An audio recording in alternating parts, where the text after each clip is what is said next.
What's up everyone, Thralls Metal here once again. I'm Necrotic Nick, and I am back with some more underrated albums, and I believe I said I was going to do thrash metal next. I'm pretty sure of that. Either way, I'm going to do a batch of underrated thrash metal.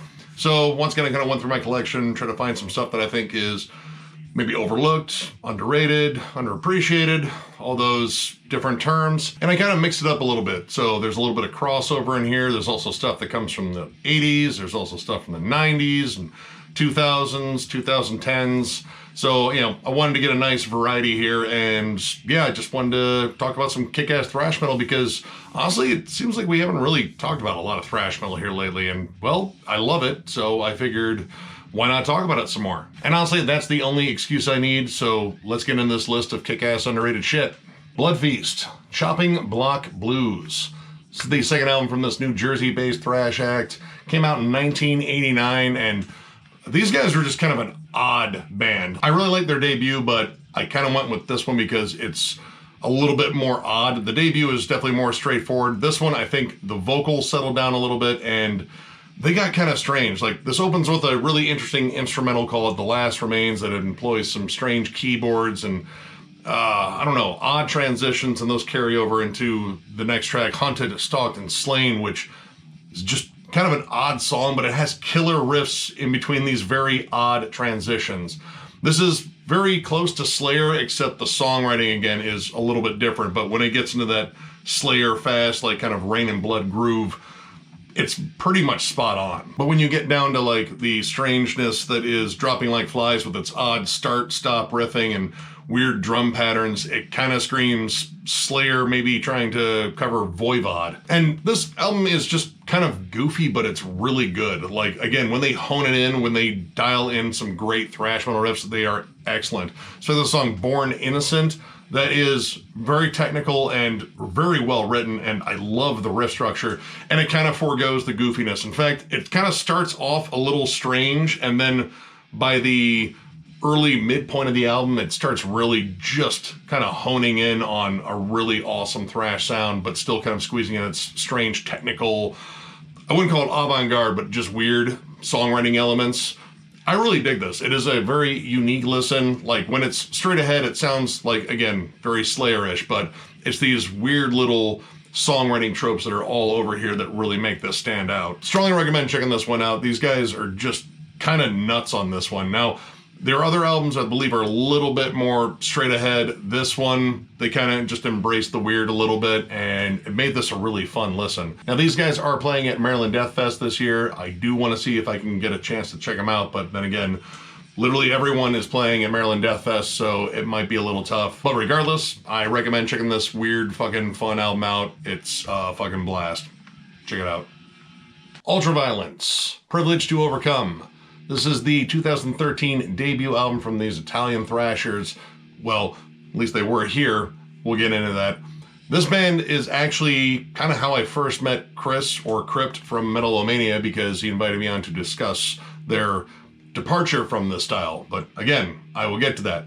This album is flat out aggressive, modern thrash metal, very similar to bands like Evil or Warbringer. Loads of machine gun guitars, blast beats, they kind of squeeze those in here and there. Very aggressive, fast-paced, very crisp, modern production, and honestly, it just pretty much kicks in a third gear and stays there almost the entire album. Pretty much, this is an album I would say you listen to just for the unbridled aggression. The riffs are great, though you may have heard them in other bands. Again, you know, Evil, Warbringer, I would say Havoc should be in that mix too. But occasionally they do step outside of that sound. The Voodoo Cross is a little bit longer and a little bit more dynamic, and I have to say the song Stigmatized Reality actually has some black metal riffs that are in there that are pretty cool. The vocals on here aren't great, but they're serviceable, and they do capture the overall rage, which is important with thrash metal. If it doesn't sound like you're pissed off, I don't know if I'm going to get into it as much. The thing that really drives this album is the guitar work. It is fast and aggressive. You get triplet chugs, you get machine gun chugs. This album flat out fucking chugs. Now, what I was bringing up before, this band hung on to thrash for, I believe, the follow-up, and then there was one more after this. I have the follow-up, which was also really good, kind of similar to this one, and then all of a sudden they kind of shifted over to bland metalcore. There were some haircuts and different looks overall. They changed the logo, and it pretty much just sounds like any mid-2000s metalcore act out there. Now, granted, this wasn't the most terribly original thing out there, but it was still really good. These guys had a solid sound, and, you know, it sounded like they were building on it. They were getting better at it. This shift to bland metalcore that really wasn't original at all either. Just kind of a head-scratcher move there. You earn a fan base, and people definitely like this band. I definitely heard lots of praise heaped upon this band, especially for live shows. But, I don't know, I feel like you kind of alienated your entire fan base, and then, well, I mean, I checked out some reviews on that metalcore EP, and I heard one song, and it's not good. But this is actually pretty cool. Again, not terribly original, but it's well executed. It's fun to listen to. It brings all the thrashy energy you could ever fucking want. And I got to meet Crypt, courtesy of talking to him about this band, and now we fucking chatted up all the fucking time, and that's awesome. So, another cool thing about this band. So, definitely check this out. It is a fun, fast-paced, aggressive listen, and bare minimum, I think that's what you want out of thrash metal. So, yeah, this definitely checks off those boxes. Check it out. Cryptic Slaughter, Speak Your Peace. This is the fourth album from this crossover act. Came out in 1990 on Metal Blade Records. And this is a bit of a divisive album, at least from what I gather. Some people absolutely love it. Some people fucking hate it because it doesn't sound like the first two albums. And I get it. Money Talks and Convicted are pretty much crossover classics. This one kind of pushed in a different direction, though it was still very punky. It kind of had like some more experimental songwriting. This was also the first one with Dave Hollingsworth on vocals, and vocally, he was a little bit different. He tried to do some clean vocals on here, which I didn't really get into. But the thing I really like on this album is the kind of wild experimental songwriting. Like, there's a lot more groove. There's kind of funky rhythms here and there, but it still gets fast and aggressive like you would expect from Cryptic Slaughter. Though I do think it is missing a fair amount of those thrashy blast beats that they had before. I really love the bass work on here, and I think it carries a lot of those, you know, more mid-tempo grooves well. But again, it does get fast and aggressive, and there are some blast beats, again, but not like there were before. Stillborn Again and Insanity by the Numbers both get nice and aggressive. And overall, this kind of reminded me a lot of the later years for DRI, like Full Speed Ahead, which I absolutely love that album. It's actually one of my favorites by DRI, but it was a little bit groovier. It wasn't all as fast and thrashy as, you know, most of their stuff. But I think they got better as songwriters. And I think to a degree you could almost say that here, because the songwriting is definitely more experimental. They were definitely pushing themselves creatively. But again, it's not like the classics. So with this one, I get that it is somewhat divisive. But honestly, this is one that maybe I initially didn't like as much as the earlier two. Like, I think Money Talks is absolutely awesome. And I could have brought that one up, but I think a lot of people know that one. And if they don't, I'll probably come back to Thrash and bring that one up. But I wanted to bring up this one in particular because I think it's still really good. It's just a different kind of good. It's a different kind of thrashy energy than they had before. And it's got some killer fucking songs on it. So yeah, if you've slept on this album for whatever reason, maybe you heard a lot of bad shit about it, I urge you to actually give it a chance, because it's pretty damn good, and it's kind of weird, but kind of in a fun way. So yeah, definitely check this out. Guillotine, Blood Money. It's the second album from this Swedish thrash band that came out in 2008. Their first one actually came out, I want to say, 10 years before this, so a bit of a space between releases. This band actually features members of Nocturnal Rites, which, you know, was more of a thrash speed metal act and then kind of moved over to power metal. Don't really agree with that decision, but that's just me. But these guys pretty much sound German as fuck. This sounds so much like Creator and Sodom that I actually thought they were German, and I was kind of shocked when I looked it up and said they were Swedish. I was like, are you sure? Because, man, this sounds really fucking German. The frontman's delivery is kind of somewhere between Millie Petroza and Tom Angel Ripper. This album is fast and aggressive as hell. Rarely does it slow down. If it does slow down, it's slowing down to like more of a groovy stomp. But outside of that, this is like rolling down a fucking mountain in a monster truck with no brakes. maybe without dying at the end. The vocal cadences are pretty much as fast as the music on here, which I really like. They kind of just rev up the song even more, and holy shit, this band has got a fuck ton of riffs. Solid production, it's very tight, it's a little bit on the compressed side, but this whole album is pretty much just about precision aggression. Everything is just chugged to fucking death, but it's done so fucking well, you really don't care if it's kind of repetitious in points. This is pretty much like a no bullshit thrash album. It doesn't really need a lot of elements to be awesome, and it really doesn't try to flirt with too many different sounds. It just kind of sticks to its guns, and I really dig it for that because, again, this is about kind of keeping the energy up, and it definitely does that. Now, it's interesting that this was re-released last year on a different label with different artwork, and I mean, I have to kind of bring up the artwork because as much as I like Ed Repka artwork, this cover is fucking stupid.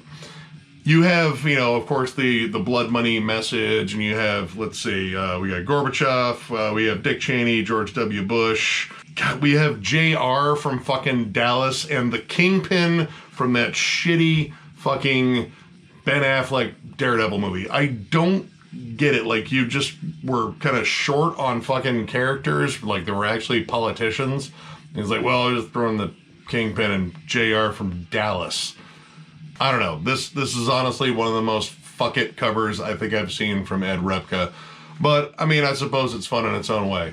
What matters is the music inside, and the music inside is fucking awesome. This album will make you speed if you're driving. You might blow through a red light or two, but I think good thrash should make you do that. You know, it's worth the ticket, I think. Definitely check this out. It's fucking hyper-aggressive, fast thrash from Sweden that sounds like it's from fucking Germany, but either way, you're gonna fucking dig it if you love thrash. It's pretty much that simple. Check it out. This is Hell, Black Mass. This is the fourth album from this Long Island-based hardcore band that literally took a hard shift to crossover thrash with this album. And honestly, from what I've heard, this is my favorite album by them because holy shit, did they make a solid shift to fucking crossover. This is just thrashy as hell, but it has that hardcore bite and hardcore groove throughout all of it. If this had come out around the same time as Enforced or Power Trip, these guys probably would have been in that same league and been talked about in those same circles, but I think this one kind of flew under the radar for a lot of people. Now, this came out in 2011 on Rise Records, and everything before this album was very much straight up hardcore. Like, there weren't a lot of thrashy elements.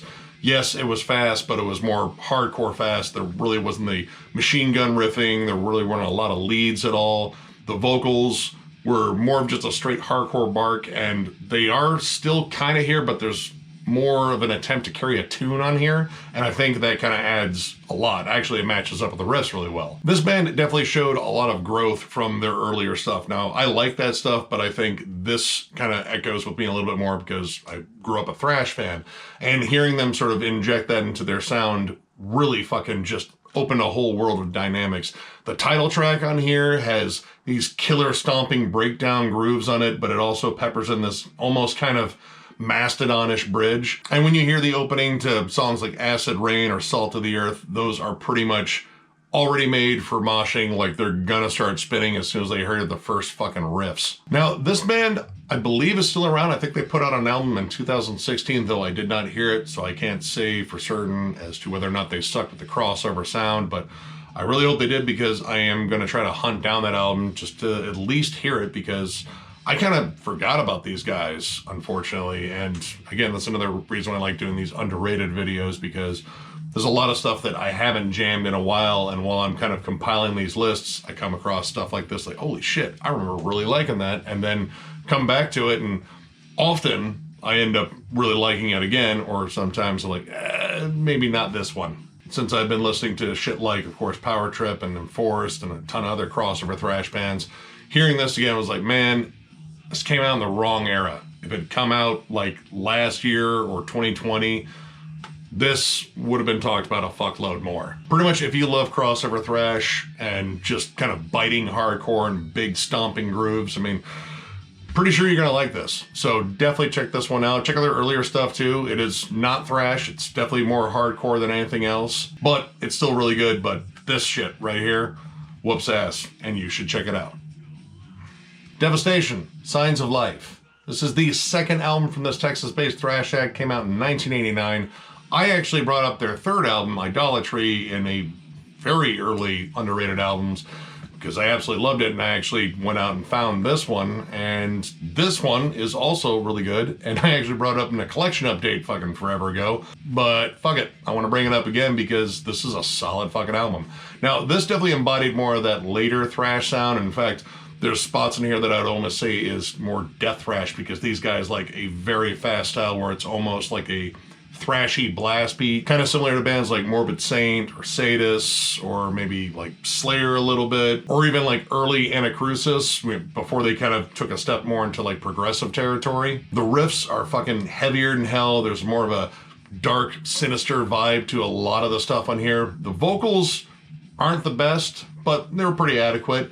Now, there was always a bit of a debate as to whether or not this band was Christian. I don't think they were necessarily Christian, though I believe maybe the members were. They just didn't identify themselves as Christian metal, but they did include a lot of the themes in their lyrics, but it never came across as preachy. So I don't know, there's still kind of a debate there.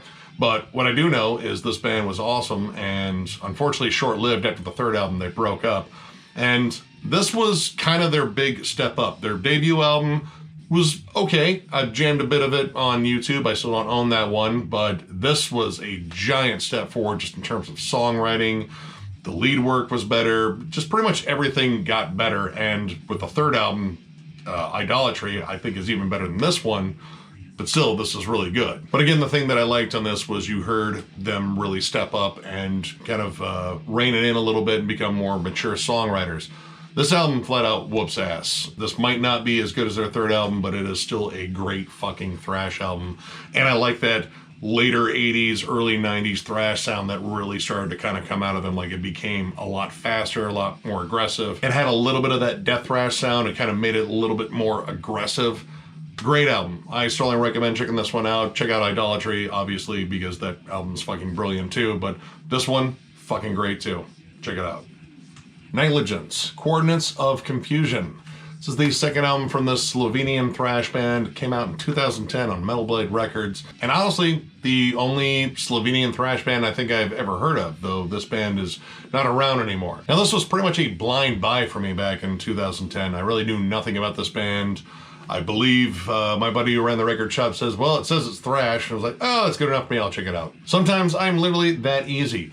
But honestly, this was pretty good. This was, again, more modern thrash, more clean production. Now, the vocals on here were a little bit more on the gruff singing spectrum, kind of comparable to Matt Heafy. And honestly, some of this does sound very similar to like Trivium and Silosis, but without the core elements. This is pretty much strictly thrash and a very 90s thrash sound. In fact, a lot of this sounds like this band could have come from the US. Even the delivery sounds, again, very much like Forced Entry or even Sacred Reich. It has kind of that sound overall. It's not too flashy. It really just kind of lays on solid riffs, solid melodies, bit of a, straightforward song structure on a lot of these, but the lead work on here is really good. Insane Asylum has some absolutely amazing leads on it. And when they do decide to get like more clever melodies involved in the music, it kind of sounds similar to Testament. Though I'd say like more Testament now, but honestly, it really doesn't seem to matter because Testament's kind of good no matter what era they're in. I absolutely love the last track, but this one did something that I absolutely hate with a hidden fucking track. The track itself is, 10 minutes, but it's only about 5 minutes of music, then there's about 4 minutes of silence, and then there's this little melody at the end, and I'm like, dude, why wasn't this a 10-minute track?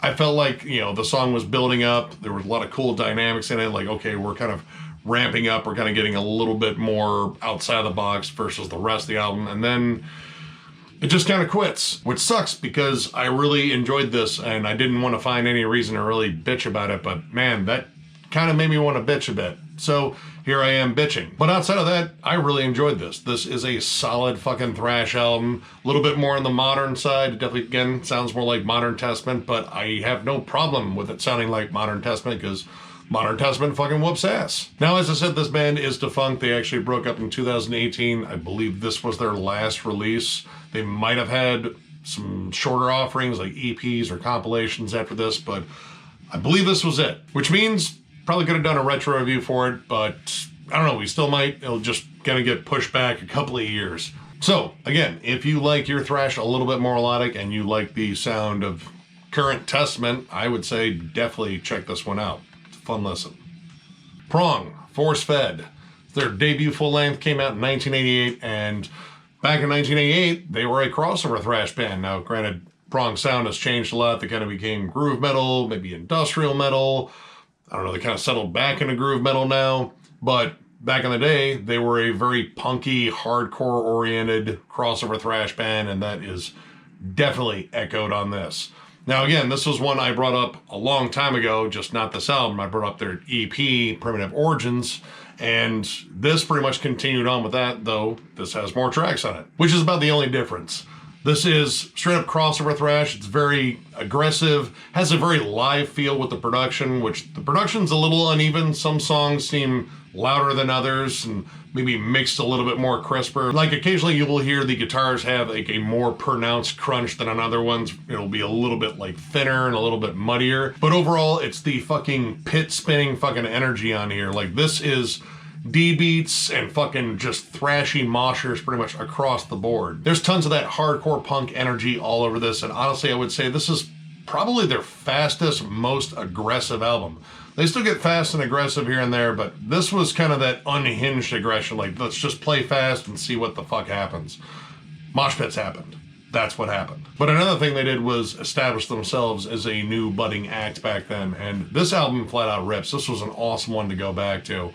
It is, again, one of their most aggressive albums. It's very different than a lot of their later stuff, but it's different in a good way. I like most of Prong's discography, but this early kind of unhinged sound of just a young, pissed off band just really kind of echoes with, well, maybe the young, pissed off me that still kind of lives inside of me, just kind of has to fight with the old, bitter me all the time. I don't know, I feel like both personalities kind of want you to get the fuck off my lawn just for different reasons. But yeah, this album fucking rules. It's fast, it's aggressive, it's in your face. It's kind of all the things I like about crossover thrash. And if you have never heard this era of Prong, you are missing out on a really cool era because it was kind of short-lived, but holy shit, this was really fucking good. Check it out. Forbidden, Twisted into Form. This is the second album from these Bay Area thrashers. This came out in 1990, and honestly, I think this band is one of the big hidden gems as far as their early work in terms of the whole Bay Area scene. And one of the reasons I bring this one up is when I did that sophomore slump video, someone actually brought up this album as a sophomore slump, and I was like, holy shit, are you fucking kidding me? Now, Forbidden Evil is a killer debut. A lot of people fucking love it. A lot of people sing its praises. So do I. It's awesome. I honestly think this album was a bit of an improvement on it. This band pretty much improved on every fucking facet they could. I thought the production was better, the fucking riffs were even tighter on here, the songwriting was amazing, and you had Russ Anderson's amazing vocals all over this. He killed it on Forbidden Evil, he kills it possibly even better on this one. Everything about this album just sounds tighter and more focused. The melodies are more prominent on here, there's great hooks across the board. I love the spacey delay that's in the guitar part at the beginning of the title track. The opening track, Infinite, is absolutely amazing. They managed to succeed at getting more melodic, more catchy, but they also maintained a level of aggression they kept on the debut album, which that's kind of tricky to do. Like generally the second album, you're trying to outdo the first one, and a lot of times you end up squeezing too much shit in there, and this was just the right blend. They got the right amount of new elements, and they still maintained their core sound and fucking nailed it. Paul Bostev does an incredible job on drums on here. Pretty much everyone does an incredible job on everything. And this is a special edition that actually has some live tracks, and God, they fucking killed it live. In fact, they did a cover of Victim of Changes by Judas Priest, and Russ is just fucking slaying it on vocals. Now, after this, they would kind of change their sound. I believe there's 2 albums after this one before they did their comeback album, Omega Wave. I don't own those 2 albums. And Omega Wave I did like, but Russ's shift to the harsher vocals didn't really sit with me. And it's weird because I love harsh vocals for the most part, but dude, this dude can fucking sing. And I don't know, I guess he just didn't have that register in his voice anymore. But this is, honestly, I think their most underrated album just because it's often overshadowed by the debut. And yeah, that happens. But this is one I strongly recommend you guys go back, check out. Again, Forbidden Evil is awesome, but I think this one might be better. At least that's my opinion. Either way, check this bad boy out. It's awesome. And finally, we have Dark Angel. We have arrived. Now, this is kind of a flip side of Forbidden here. This is the debut album, and a lot of people sort of overlook this one in favor of going right for Darkness Descends because that album outdid this one, or at least kind of outperformed it. But I like both. In fact, I really love this debut album. I just think it gets really overshadowed.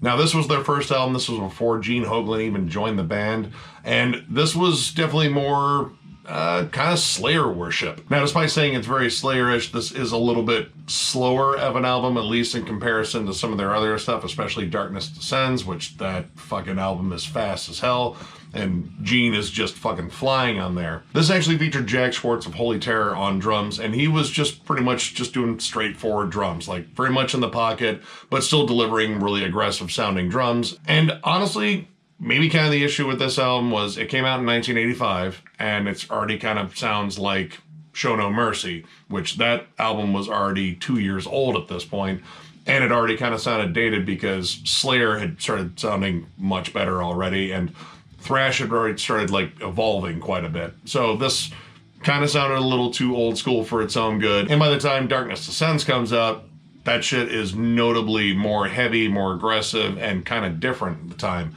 This kind of sounded dated from the second it came out, but that does not mean it is bad at all. This just fucking sounds like solid old school thrash that should have come out like 2 or 3 years earlier. But this album has some flat out bangers. I absolutely love Merciless Death. Welcome to the Slaughterhouse. That main riff that carries it is absolutely badass. Again, this one is just sort of overlooked in favor of just kind of skipping to the next one with Darkness Descends.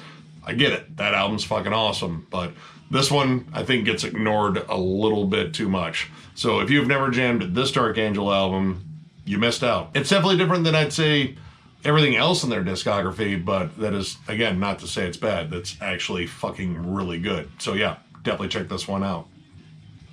All right, that knocks out another underrated albums, and I don't know where I'm going to go next. Actually, I'm not going to say. I'm going to make it a surprise. You will find out when you see the premiere thumbnail. So yeah, I don't know. I could go any possible direction, but I know I definitely want to keep doing this because these are a lot of fun. And again, I get to listen to a bunch of music that I haven't listened to in a while and reapproach it with some fresh ears. But yeah, we have plenty of stuff we are working on right now. We definitely want to get down to that Carcass ranking and then get into the Exodus one because I'm looking forward to doing that one. But yeah, tons of stuff coming. So if you enjoyed this video, give it a thumbs up. And if you are new to the channel, subscribe because we do stuff like this all the time. We are also on Patreon. If you would like to help us out there, there will be a link down below. There will also be a link down there for our giveaway. We are doing a giveaway for when we hit 10,000 subs, and we are 300 and change away from it, so this giveaway is happening soon. So what you need to do is go click that video, comment on it, and you are entered.